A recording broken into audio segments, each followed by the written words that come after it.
امام صاحب میرے بڑے اور اکثر حضرات سے پرانی،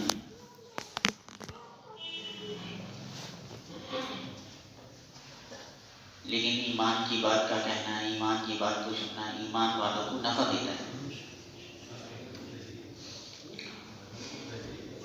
اس لیے حکم ہے وَذَكِّرْ فَإِنَّ الذِّكْرَىٰ تَنفَعُ الْمُؤْمِنِينَ.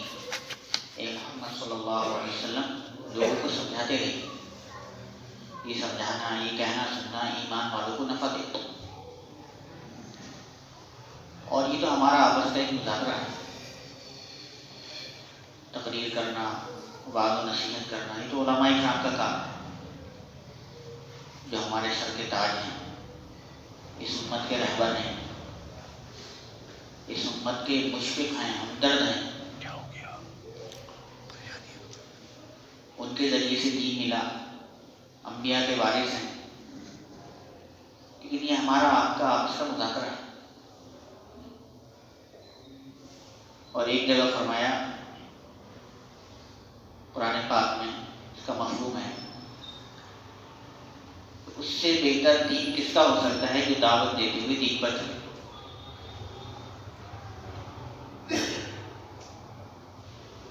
کیونکہ اللہ پاک نے دنیا میں جو کچھ بھی پیدا کیا ہے، جتنا بھی نظام چلایا اور بنایا، یہ سب بیکار پیدا نہیں. یہ اللہ نے سارا کا سارا اپنے بندوں کے لیے پیدا کیا، اپنے بندوں کی خدمت میں لگایا اور بندوں کو اپنی اطاعت اور فرمانبرداری کے لیے پیدا کیا. ساری دنیا کی ساری نعمتیں اللہ نے انسان کے لیے بنائی اور انسان کو اپنی اطاعت اور فرمانبرداری کے لیے بنایا. اور بنیادی چیز ہے ایمان، بہت بڑی قیمتی نعمت ہے.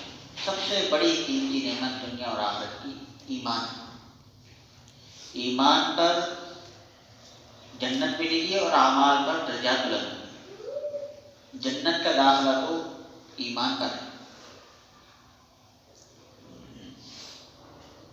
ایمان وہ سرمایہ ہے جس کی وجہ سے دنیا کا نظام بھی قائم ہے اور آخرت اور جنت بھی اللہ نے ایمان والوں کے لیے ہی بنائی. پوری دنیا کا نظام اللہ پاک صرف ایمان والے کی وجہ سے ہی چلا رہا ہے. جس دن ایک بھی ایمان والا اللہ اللہ کہنے والا نہیں ہوگا، اس بات کا مفہوم ہے اللہ پوری دنیا کے نظام کو ختم کروا دے گا، قیامت نازل کروا دے گا. ایک بھی اللہ اللہ کہنے والا نہیں ہوگا. اس وقت بڑی سلطنت والے، حکومت والے، عہدے اور ڈگری والے، سائنس والے، نئی ٹیکنالوجی والے ہوں گے، لیکن ان کے درمیان میں ایک ایمان والا نہیں ہوگا تو اللہ پاک اس پوری دنیا کے نظام کو ختم فرما دے گا اس ایمان والے کے نہ ہونے کی وجہ سے. ان کے درمیان میں ایک بھی ایمان والا نہیں ہوگا. اتنا قیمتی اللہ نے ہمیں آپ کو بنایا. آج چونکہ ایمان میں محنت نہیں ہوئی، دنیا پہ محنت ہوئی، دنیا کو بولا، دنیا کو سنا، دنیا کو سمجھا، دنیا کو سوچا، تو دنیا کی قیمت معلوم ہے، مٹی سے لے کے سونے تک کی قیمت معلوم ہے، لیکن اپنے ایمان کی قیمت نہیں معلوم کہ اللہ نے مجھے جو ایمان کیا ہے کتنا قیمتی، کتنا نایاب، کتنا قیمتی تحفہ ہے، کتنا قیمتی ہیرا ہے. اور اس کی قیمت مرنے کے بعد بدل جائے. اللہ کے رسول صلی اللہ علیہ وسلم نے فرمایا، اس کا مفہوم ہے کہ اے خطاب کے بیٹے، جاؤ لوگوں میں اعلان کر دو جنت میں صرف ایمان والے ہی جائیں. یہ ایمان والا اپنے ایمان کو بچا کر صرف رائی کے دانے کے برابر ملے گا. صرف رائی کا دانہ کتنا معمولی سا ہوتا ہے، رائی کے دانے کے برابر بھی دنیا سے بچا کر لے گا. تو اللہ پاک نے اس پوری دنیا سے بھی 10 گنی بڑی جنت دینے کا وعدہ فرمایا. سب سے کم درجے کے ایمان والے، سب سے کم درجے کے ایمان، رائی کے دانے کے برابر ایمان کو بچا کر لے جائے. اور وہ جنت ایسی ہے جس کو نہ کسی آنکھ نے دیکھا، نہ کسی کان نے سنا، اور نہ کسی کے دل پر اس کا خیال گزرا. اس کو کوئی نہیں جانتا، کوئی بھی نہیں جانتا. اس جنت ساری نعمتیں بنانے کے بعد اور اس کی جناب رسول اللہ صلی اللہ علیہ وسلم نے خبریں دینے کے بعد کیا اس کی خوبصورتی کا انتہا، کیا اس کی خوبصورتی کا ٹھکانہ ہوگا، اس کے بعد بھی اللہ پاک فرماتا ہے کہ اس کو کوئی نہیں جانتا. کسی آنکھ نے دیکھا، نہ کسی کان نے سنا، اور نہ کسی کے دل پر اس کا خیال. سب سے کم درجے کی جنتی کے لیے، سب سے کم درجے کے ایمان والے جنت میں جو محل بنایا ہے وہ ایک موتی کا محل، ایک موتی کا محل. اور اتنا بڑا محل ہے کہ اتنا بڑا ہونے کے باوجود بھی اس کے اندر کہیں سے کہیں کا کوئی جوڑ نہیں، ایک موتی کا محل. اور ہر اس محل کے اندر 70,000 کمرے ہیں، اور ہر کمرے کے اندر 70,000 دروازے ہیں، اور ہر دروازے کے اندر 70,000 فرشتے جنتی کے استقبال کے لیے کھڑے ہوئے ہیں، اور چاروں طرف سے سلام ہی سلام کی آواز آ رہی ہے. میرے دوستوں، ہم سوچے تو اللہ نے کتنا قیمتی ہمیں ایمان دیا ہے، کتنی قیمتی نعمت دی ہے. وہ ایمان ہمارا موت کے وقت ساتھ میں بچ کر چلا جائے، اس کی فکر کرنا، اس کی کوشش کرنا، اس کی محنت کرنا. دنیا کی زندگی ختم ہو جانے والی ہے اور آخرت کی زندگی ہمیشہ باقی رہے گی. یہاں کی راحت ہے وہ بھی موت پہ ساتھ چھوڑ دے گی، اور خدا نخواستہ تکلیف ہے تو وہ بھی موت پہ ختم ہو جائے گا. کسی آدمی نے اتنی بڑی زندگی گزاری کہ اس کو ہزاروں سال کی زندگی ملی، اور اتنی بڑی زندگی میں اس کو سر میں درد بھی نہیں ہوا، کوئی تکلیف کوئی پریشانی اس نے نہیں دیکھی. ہمیشہ راحت، آرام، آسائش اس کی زندگی گزری. لیکن میرے دوستوں، موت پر اس کی راحت و آرام، اس کی ساری آسائش موت پر ختم ہو گئی. اور ایک آدمی نے بڑی الجھنوں میں، بڑی تکلیفوں میں، بڑی پریشانیوں میں زندگی گزاری، تو اس کی الجھنیں، اس کی تکلیفیں، اس کی پریشانیاں وہ بھی موت پر ختم ہو گئی. لیکن موت کے بعد جو زندگی شروع ہونے والی ہے وہ اصل زندگی ہے، اور اس زندگی کی تیاری اسی دنیا میں رہ کر کرنا ہے. اس لیے جناب رسول اللہ صلی اللہ علیہ وسلم نے سمجھدار اور عقل مند اس کو بتایا جو موت کو زیادہ سے زیادہ یاد کرے اور موت کے آنے سے پہلے اس کی بہترین تیاری کرے. فرمایا یہی لوگ ہیں جو دنیا کی شرافت اور آخرت کی عزتیں حاصل کرنے والے ہیں.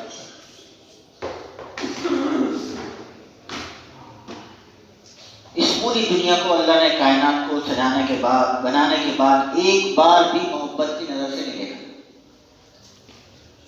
اگر اس پوری دنیا کی قیمت اللہ پاک کی نگاہ میں ایک مچھر کے پر کے برابر بھی ہوتی، ایک مچھر کے پر کے برابر، تو اللہ پاک اس دنیا میں سے ایک گھونٹ پانی کا بھی اپنے نہ ماننے والے کو نہیں دیتا. کہیں پر اس کو اللہ پاک نے مکڑی کا جالا بتایا، کہیں پر پانی کا بلبلا بتایا، کہیں پر مچھر کا پر بتایا، کہیں پر دھوکے کا گھر بتایا، اور کہیں پر اس کو کھیل تماشا بتایا.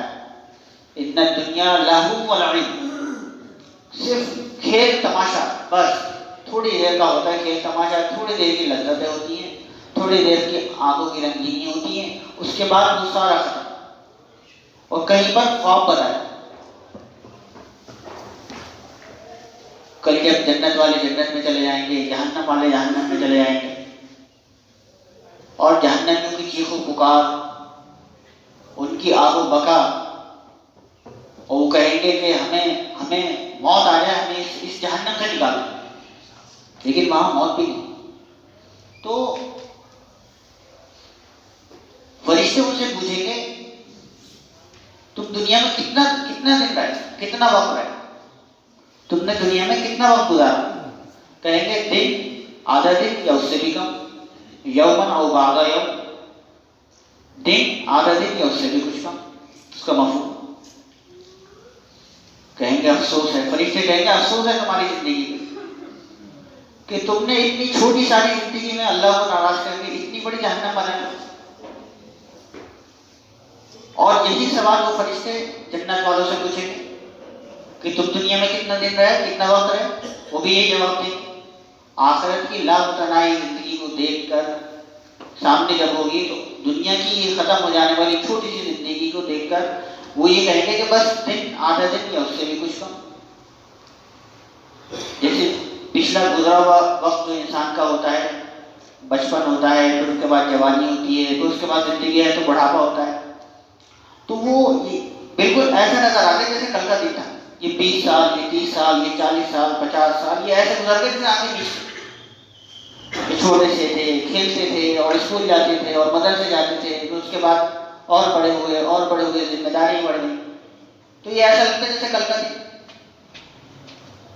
ایسی وہاں جواب دیں گے کہ بس دن آدھا دن یا اس سے بھی کم. تو فرشتے اوپر کہیں گے، ان سے کہیں گے جنت والوں سے کہ شاباشی ہو اور مبارک ہو آج کا دن تمہارے لیے کہ تم نے اتنی چھوٹی ساری زندگی میں اتنی بڑی جنت کما لی. تمہاری سمجھداری بھی شاباشی. اس لیے میرے دوستو دنیا آخرت کی کھیتی ہے، اور اللہ نے ہمیں موت کی تیاری کے واسطے ہی پیدا کیا ہے، آخرت کی تیاری کے واسطے ہی پیدا کیا. حضرت عثمان غنی رضی اللہ عنہ جب کسی قبر پر تشریف لے جاتے تو اس قدر روتے کہ داڑھی مبارک تر ہو جاتی. کسی نے کہا امیر المومنین آپ جنت اور جہنم کے تذکرے سے ایسا نہیں روتے جیسا قبر کے سامنے آ جانے سے روتے. فرمانے لگے قبر آخرت کی منزلوں میں سب سے پہلی منزل ہے، جو اس سے سہولت کے ساتھ پار ہو گیا اس کے لیے باقی ساری منزلیں آسان ہوتی چلی جاتی، اور خدا نہ خواستہ اگر اس منزل میں پھنس گیا تو باقی ساری منزلیں دشوار ہوتی چلی جاتی. اس لیے ایک جگہ حضرت علی رضی اللہ عنہ نے فرمایا حضرت کمیل رضی اللہ عنہ سے، اے کمیل قبر عمل کا صندوق ہے اور یہ موت کے وقت یہ بات معلوم ہو جاتی ہے. حضرت عمر رضی اللہ عنہ نے حضرت کعب رضی اللہ عنہ سے کہا کہ مجھے موت کی کیفیت بیان کرو میرے سامنے. تو عرض کیا امیر المومنین جس طرح سے کانٹے دار ٹہنی کو انسان کی جسم کے اندر داخل کر دیا جائے جس سے جسم کا ہر عضو لپٹ جائے اور پھر اس کو پوری طاقت سے کھینچا جائے، موت کی سختی اس سے بھی زیادہ سخت. اور حضرت علی رضی اللہ عنہ فرماتے ہیں فضائل میں کہ موت کی سختی 300 جگہ تلوار کے کاٹ دینے سے زیادہ سخت ہے، وہ آرا چلا دینے سے زیادہ سخت ہے، وہ آگ میں ڈال دینے سے زیادہ سخت ہے. لیکن مومن کی روح ایسے نکال لی جاتی ہے جیسے آٹے میں سے بال نکال لیا. مومن کے لیے آسانی کا معاملہ کیا جائے. اس لیے میرے دوستوں دنیا میں رہ کر اپنے ایمان کو بنانا اور موت کے وقت یہ ایمان ساتھ میں بچ کر چلا جائے اس کی فکر اور کوشش کرنا. حضرت موسیٰ علیہ السلام سے پوچھا کہ موسیٰ موت کو کیسا پایا؟ عرض کیا کہ ایسا لگ رہا تھا جیسے زندہ چڑیا کو آگ پر دھونا جا رہا ہو کہ نہ وہ اڑنے کی نہ وہ مرنے کی. تو میرے دوستو یہ سارے منظر ہمارے سامنے آنے والے ہیں اور اس کا فکر، اس کا دھیان یہ ہر وقت جب یہ سامنے ہوا کہ میری موت میرے سامنے ہے، میری قبر میرے سامنے ہے، تو میرے دوستو ہر حال میں انسان اللہ کے حکم کو پورا کرے گا، جناب رسول اللہ صلی اللہ علیہ وسلم کے طریقوں کو اختیار کرے گا. تو کامیابی صرف اور صرف ہر انسان کی کامیابی اللہ پاک نے اپنے مبارک دین پر چلنے میں ہی رکھی ہے. دین کیا ہے؟ اللہ اور اس کے رسول کی اطاعت اور فرما برداری ہر حال میں، یعنی اللہ کے حکموں کو جناب رسول اللہ صلی اللہ علیہ وسلم کے پاکیزہ طریقوں کے مطابق پورا کرنا، اس کا نام دین. کہ جناب رسول اللہ صلی اللہ علیہ وسلم کے طریقے کو اللہ نے پسند فرمایا اور اب قیامت تک جو سکہ چلے گا وہ جناب رسول اللہ صلی اللہ علیہ وسلم کا چلے گا. عمل وہی قابل قبول ہوگا جس پر محمد رسول اللہ کی مہر لگی ہوئی ہوگی. اس کے علاوہ جتنے بھی طریقے دنیا میں ہیں سارے کے سارے رد کر دینے والے ہیں، مردود کر دینے والے، اللہ سے دور کر دینے والے. صرف جناب رسول اللہ صلی اللہ علیہ وسلم کا واحد طریقہ اللہ کے قریب کرنے والے. اس لیے اللہ پاک نے اپنے پاک کلام میں فرمایا، اس کا مفہوم ہے کہ آپ ان سے کہہ دیجیے کہ تم اللہ سے محبت کرتے ہو تو میری اتباع کرو. یعنی جناب رسول اللہ صلی اللہ علیہ وسلم کا خطاب ہے کہ تم اللہ سے محبت کرتے ہو تو تم میری اتباع کرو، اللہ پاک تم سے محبت کرے. اور پھر یغفر لکم ذنوبکم، پھر تمہارے گناہ بخش دے گا اور تمہاری مغفرت فرمائے گا۔ اس لیے اللہ پاک کو اپنے بندے کی بندگی پسند ہے، اطاعت پسند ہے، فرما برداری پسند ہے۔ میرا اللہ مجھ سے ہر وقت، اس وقت مجھ سے میرا اللہ مجھ سے کیا چاہتا ہے، میرا اللہ کا میرے لیے اس وقت کیا حکم، اطاعت اور فرما برداری۔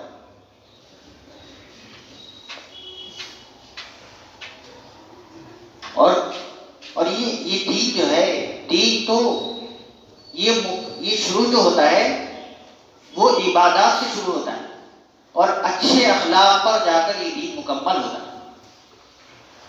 عبادات سے شروع ہوتا ہے اور اچھے اخلاق پر جا کر مکمل ہوتا ہے۔ اور یہ دین آئے گا کیسے؟ میرے دوستو، دین تو دین کی محنت سے ہی آئے، یہ بات طے ہے۔ ہر چیز کے لیے محنت چاہیے۔ دنیا جیسی ناپائیدار چیز، فنا ہو جانے والی چیز بغیر محنت کے حاصل نہیں ہوتی۔ تو میرے دوستو، دین جس پر اللہ نے دنیا اور آخرت کی کامیابی کا وعدہ فرمایا ہے، وہ بغیر محنت کے کیسا ہے؟ اس کے لیے محنت ضروری ہے، محنت شرط ہے۔ صحابہ نے اپنے آپ کو لگایا اور کھپایا اس محنت کے خاطر، جان کو جان نہیں سمجھا، مال کو مال نہیں سمجھا، سب کچھ چھوڑ دیا۔ ہجرت کرنے والوں نے بھی اور نصرت کرنے والوں نے بھی سب کچھ لگا دیا، سب کچھ چھوڑ دیا، راہ خدا کی محنت۔ پکے پکائے کھجوروں کے باغات تیار کھڑے۔ میرے دوستو، یہ واقعات نہیں ہیں، یہ سب حقیقتیں ہیں، حقیقت جو صحابہ نے کر کے دکھایا اور اللہ نے ان کے ساتھ مدد کی، یہ حقیقت ہے بالکل۔ کیونکہ اللہ نے ہر عمل پر اجر دینے کا وعدہ فرمایا ہے، اور راہ خدا کی محنت پر اللہ نے مدد کا وعدہ فرمایا۔ اپنے دین کی محنت پر اللہ نے مدد کا وعدہ فرمایا۔ اور مدد کون تھی؟ جو اللہ نے انبیاء اکرام علیہ السلام کے ساتھ کی، صحابہ اکرام رضی اللہ عنہ کے ساتھ کی۔ پکے پکائے کھجوروں کے باغات تیار کھڑے ہیں، سال بھر کی روزی کھجوروں کے کاروبار پہ ہے پورے مدینے میں، اور پچھلا یہودیوں کا قرضہ بھی ہے۔ اللہ کے دین کا تقاضا ہے، اور صحابہ بس سن لیا اور مان لیا۔ صحابہ کی صفت سمعنا و اطعنا، کہ سن لیا اور مان لیا۔ دلوں کی گہرائیوں کے اندر یہ بات اتری ہوئی تھی کہ کرنے والی ذات صرف اور صرف تنہا اکیلے اللہ وحدہ لا شریک لہ ہوتی ہے۔ اللہ کے کرنے سے ہی سب کچھ ہوتا ہے، کسی کے کرنے سے کچھ نہیں ہوتا۔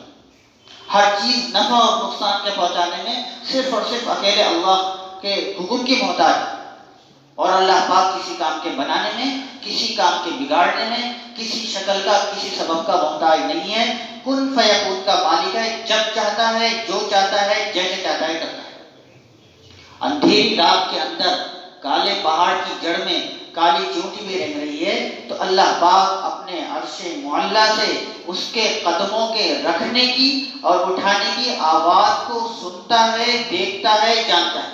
ایسی بڑی قدرت اور ایسی بڑی طاقت کا مالک اللہ، جو سب کچھ کے بغیر سب کچھ کرنے پر قادر ہے۔ دلوں کے حال سے واقف، دل میں جو بات آ گئی، جو بندہ جانتا ہے، اللہ اس کو تو جانتا ہی جانتا ہے۔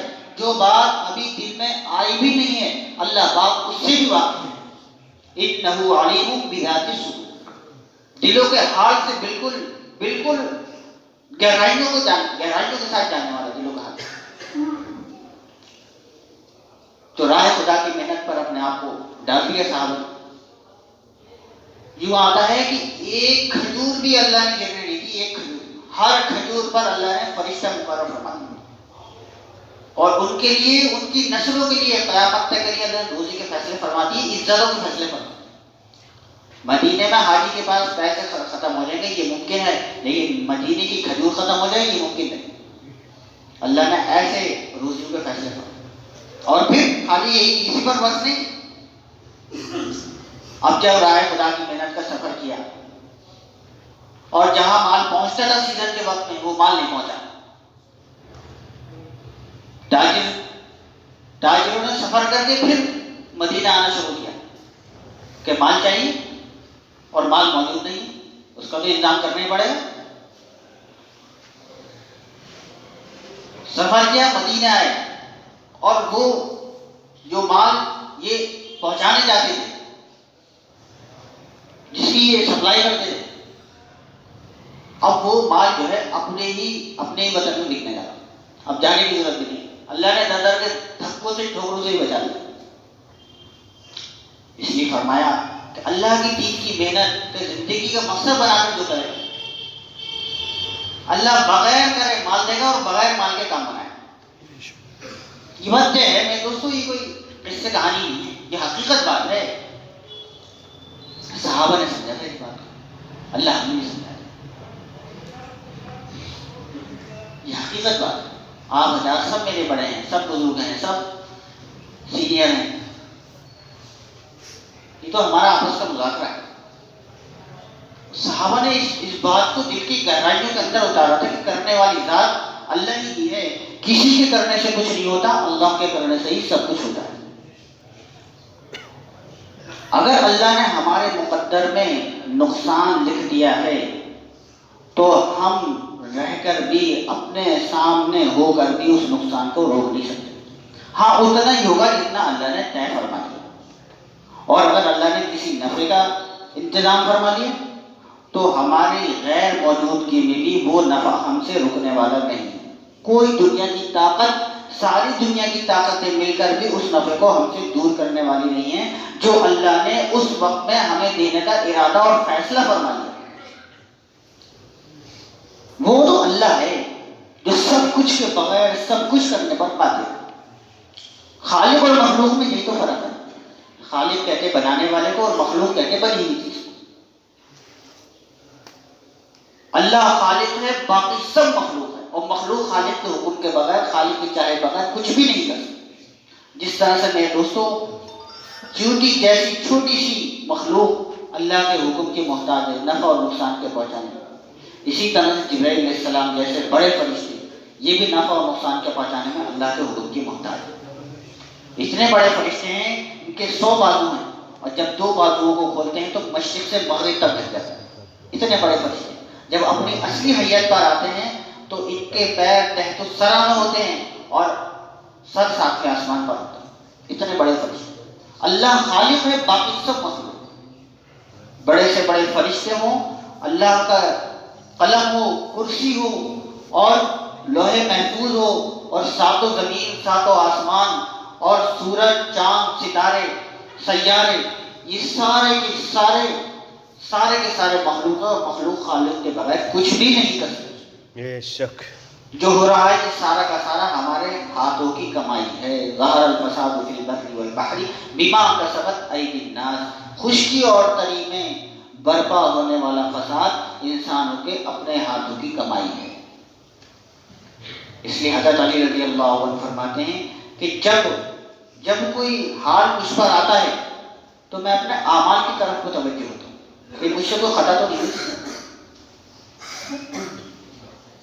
اس لیے میرے دوستوں کامیابی صرف اور صرف دین کے اندر ہے،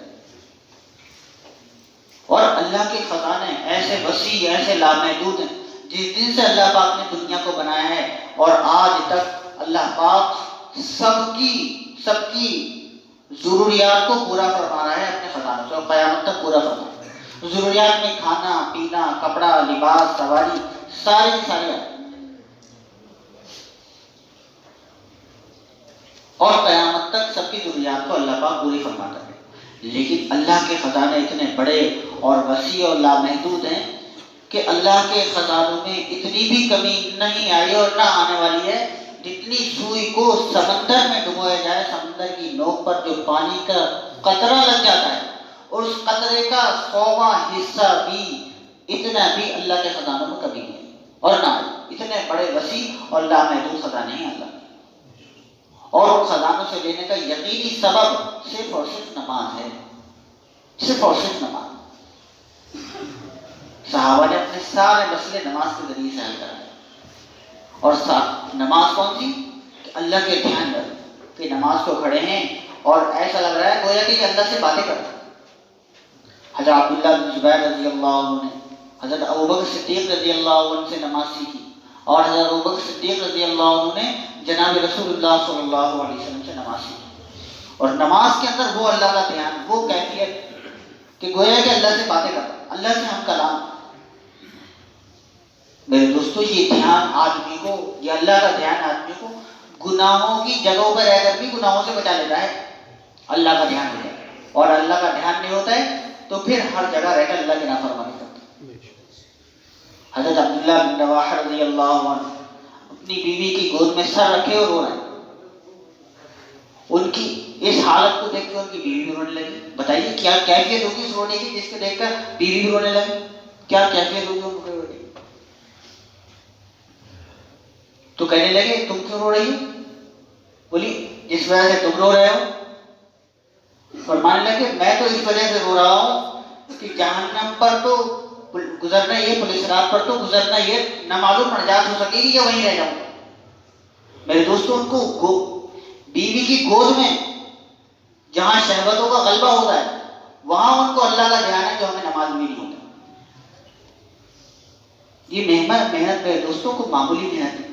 اسی دھیان کو پیدا کرنے کے لیے حقیقت والا دین جب زندگی میں ہوگا کوئی ذرہ برابر بھی کوئی نقصان نہیں ہوتا ہے.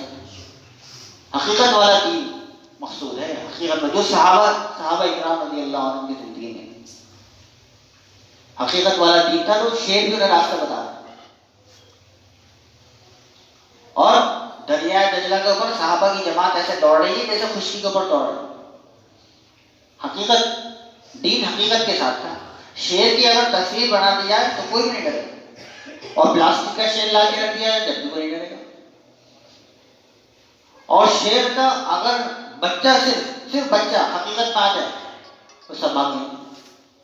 یہی ایمان والے کی پہچان ہے کہ ایمان والا ایک وقت وہ تھا کہ جب یہ مسجد کے دروازے سے نکلتا تھا تو غیر لوگ اپنے بچوں کو لے کے کھڑے ہوتے تھے، میری طرح ہمارے بچے کو بھوک دو، آپ کی بھوک سے ہمارا بچہ اچھا ہو جائے. حقیقت والا دین تھا میرے دوست. اس حقیقت والے دین کو زندگی میں لانے کی محنت.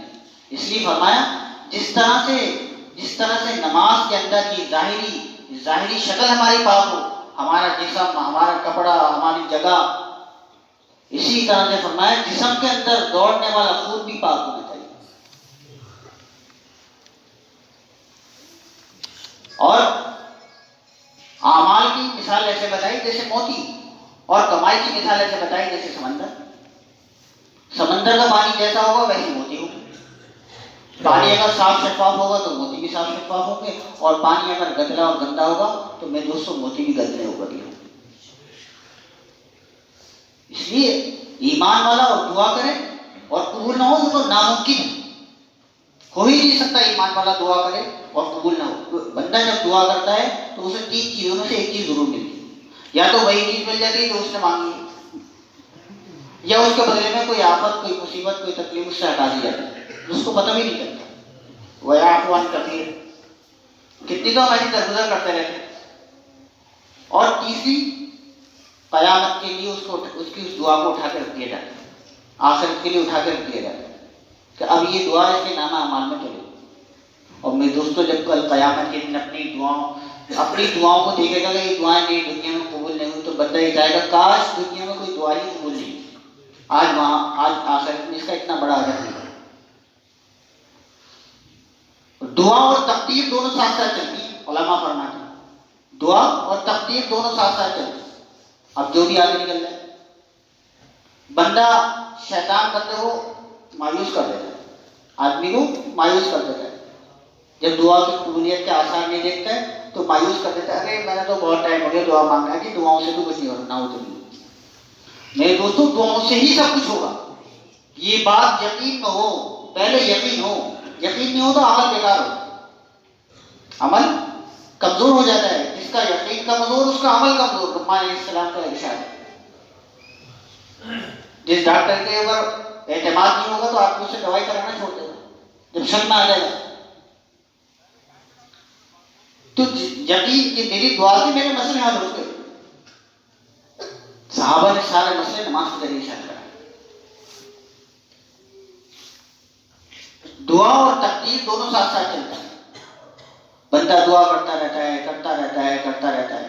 ارے میرے دوستوں ہم سے تو اللہ سے مانگنا نہیں آتا. ایک چھوٹا سا بچہ اپنے باپ کے سر ہو جاتا ہے ضد کر لیتا ہے بازار میں گزرتے ہیں، ابا یہ والا کھلونا چاہیے. ابا سمجھاتے ہیں بیٹا تیرے پاس گھر میں بہت کھلونے رکھے ہیں، تو نے اتنے توڑ دیے، اتنے مہنگے مہنگے لا کے دیے اور سب خراب کر دیے، اب بھی جو ہے تیری باسکٹ پوری بھری رکھی. بہت سمجھا، تھوڑی دیر میں وہ سمجھ میں آ جائے گی، پھر وہ کہ نہیں مجھے تو یہی والا چاہیے. بچہ تو بچہ ہے. اب وہ پھر سمجھانے کے سمجھ میں نہیں آتی اس نے تو وہی دیکھ لی، اس کو بس وہی چاہیے. اب ضد ہے وہ، میں ابا مجھے تو یہی چاہیے. اب وہ رونے لگتا ہے. اور بعض ٹائم کوئی جھنجھلاٹ میں اگر کوئی ہو اور کسی الجھن میں ہو تو اس کے ایک آدھ دھبی لگا دیتا ہے. ہم نے دیکھا. لیکن سب ہو جاتا ہے کہ مجھے یہی چاہیے. اب وہ مچل جاتا ہے کہ نہیں مجھے تو یہی چاہیے. سڑک پہ مچل جاتا ہے سب کے سامنے. ابا جان وہ دل پہ پتھر رکھ کے اس نوٹ نکالیں گے، اچھا بھائی لے چل جا تو خوش. تو میرے دوستو ہمارا اللہ تو نوٹوں کا بھی محتاج نہیں ہے، وہ کاموں کے بنانے کی سبب کا محتاج نہیں ہے. وہ تو کن فیکون کا مالک ہے، جب چاہتا ہے جو چاہتا ہے جیسے چاہتا ہے. اس کی طاقت کو پہچانا، اس کی ربوبیت کو پہچانا. اور میرے دوستوں وہ گھر بیٹھے حاصل نہیں ہو سکتا، وہ گھر بیٹھے حاصل ہو ہی نہیں سکتا. جس طرح سے ڈاکٹر کا بیٹا ڈاکٹر نہیں بن سکتا جب تک وہ اس کے کورس نہیں کرتے. انجینئر کا بیٹا انجینئر نہیں بن سکتا جب تک وہ اس کا کورس نہیں کرتے. عالم کا بیٹا عالم نہیں بن سکتا جب تک وہ اس کا کورس نہیں کرے، اس کی پڑھائی نہیں کرے. میرے دوستوں اسی طرح سے دیندار بننے کے لیے بھی محنت کی ضرورت ہے، محنت کی ضرورت ہے. اور میرے دوستوں خالی اپنی دینداری کی بھی بات نہیں ہے، مسئلہ پوری امت کا ہے. صحابہ کے خروج کی بنیاد دو چیزیں ہوا کرتی ہیں، ایک شوق شہادت، دوسرا رائے خدا، دوسرا امت کا ارتداد. دو بنیاد. ایک صحابی جا رہا ہے حضرت صاحب رضی اللہ عنہ دوڑے چلے جا رہے ہیں کہ مجھے تو جنت کی خوشبو اور پہاڑ سے آ گئی اور جا کے شہید ہو گئے. ایک صحابی نے پرچھا مارا، شہید ہوا، کہہ رہے رب کعبہ کی قسم میں تو کامیاب ہوں گا. مارنے والا کہہ رہا ہے میں نے مارا یہ مرے. یہ کون سی کامیابی ہے؟ بتایا جنت کی کامیابی ہے، مارنے والا بھی مان گیا. صحابہ کی تو زندگی بھی دعوت تھی، ان کی موت بھی دعوت. ایک صحابی اللہ کے راستے میں جا رہے ہیں اور گھر سے دعا کر کے جا رہے ہیں کہ اللہ مجھے اہل کی طرف واپس نہ لوٹائیے. اور گئے اور اللہ کے راستے میں شہید ہوئے. لیکن جس سواری پر، جس اونٹ پر وہ ان کا جنازہ رکھا ہوا تھا وہ واپس جا وہ احد کی طرف رکا. تو اللہ کے رسول نے پوچھا کہ یہ کچھ کہہ کر گئے تھے؟ کہا یہ ایسے ایسے کر گئے. تو تمنا یہ تھی کہ اللہ زندگی میں تیرے راستے میں چلے چلے، مرنے کے بعد بھی تیرے راستے میں ہی چلے اور تیرے راستے میں ہماری قبر ہے. ایک صحابی فرماتے مجھے تو یہ آیت بیٹھنے نہیں دیتی کہ ہلکے ہو یا بھاری، ہر حال میں اللہ کے راستے میں، ہر حال میں اللہ کے راستے میں. اس لیے فرمایا ہے، حدیث پاک کا مفہوم ہے کہ جب تم لوگ ہمتن خرید و فروخت میں مشغول ہو جاؤ اور گائے بیل کی دموں کو پکڑ کر یہ کھیتی باڑی میں مگن ہو جاؤ اور راہ خدا کی محنت کو چھوڑ بیٹھو، تو اللہ پاک تم پر ایسی ذلت مسلط کر دیں گے جو اس وقت تک دور نہیں ہوگی جب تک تم اپنے دین کی طرف نہ لوٹ آؤ، جس میں اللہ کے راستے کی محنت بھی شامل ہے.